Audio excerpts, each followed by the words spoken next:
Assalamualaikum, halo semua. Hari ini masih refresh materi COVID-19 part 2. Pada kesempatan ini kita akan membahas etika bersin dan batuk. Anak-anak, apakah kalian masih bersih dan batuk sembarangan? Sekarang tidak boleh ya, karena dropletnya berbahaya. Yuk kita simak video etika bersin dan batuk berikut ini.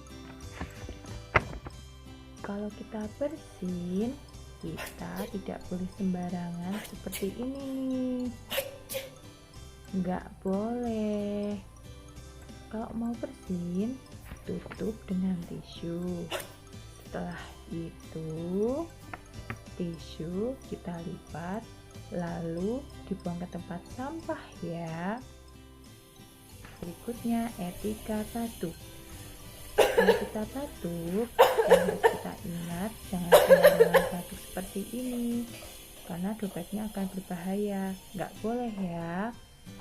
Kalau batuk, gunakan siku bagian dalam, tutup, kemudian cari deh kita boleh batuk seperti itu. Atau bisa gunakan tisu, kemudian tutup pada mulut seperti bersin tadi. Lalu lipat tisu dan buang ke tempat sampah ya.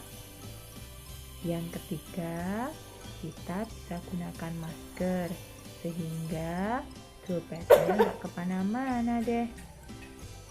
Oke, jaga kesehatan ya.